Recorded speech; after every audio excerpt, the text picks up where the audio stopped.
হামের প্রাদুর্ভাবে সারা বাংলাদেশে লাখো লাখো শিশু আক্রান্ত হয়েছে।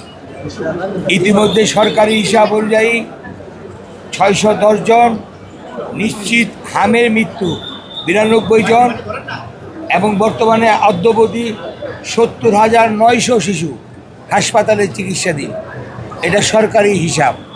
বেসরকারি হিসাবে আরও অনেক।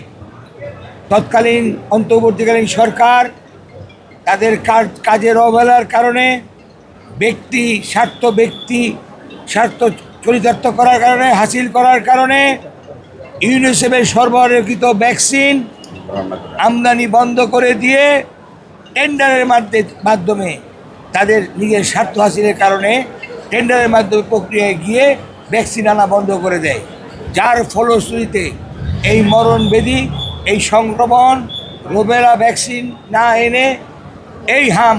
বসুন্ধরা টিস্যু অশুদ্ধতার বিরুদ্ধে এক বিন্দুও ছাড় নয়, সারা বাংলাদেশে ছড়িয়ে দিয়েছে।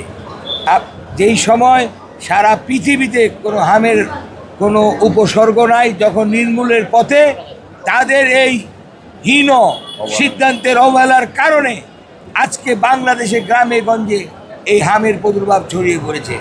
আমি আমার দায়বদ্ধতার খাতিরে আমার এলাকায় অনেক শিশু মারা গেছেন। আমি নিজেকে সংসদ সদস্য হিসাবে আমি মনে করেছি এটা প্রতিবাদ করার দরকার। সেই হিসাবে আজকে আমি মাননীয় আদালতে এসে যারা এই বিষয়ে দায়ী, যারা এই বিষয়ে দোষী, তাদের দৃষ্টান্তমূলক শাস্তি দাবি করছি, যাতে পরবর্তীতে কোনো সরকার বা কেউ আসলে বাংলাদেশের কোমলমতি শিশু এবং জনগণকে নিয়ে চিনিমিনি খেলতে না পারে, তার দৃষ্টান্তমূলক একটি বিচার আমি দাবি করছি। পক্ষান্তরে এই সরকারকে আমি মনে করি পরিকল্পিতভাবে এই নির্বাচিত সরকারকে বিপদে ফেলানোর জন্যই তৎকালীন অন্তর্বর্তী সরকার এই পরিকল্পনা করেছিল। আমি সকলকে ধন্যবাদ জানাই, আপনারা যারা এখানে উপস্থিত হয়েছেন। আমি আশা করি আদালত ন্যায় বিচারের স্বার্থে আমার আর্জি শুনেছেন এবং সঠিক তদন্ত করে বিচার কার্য করবেন বলে আমি আশাবাদী। ধন্যবাদ।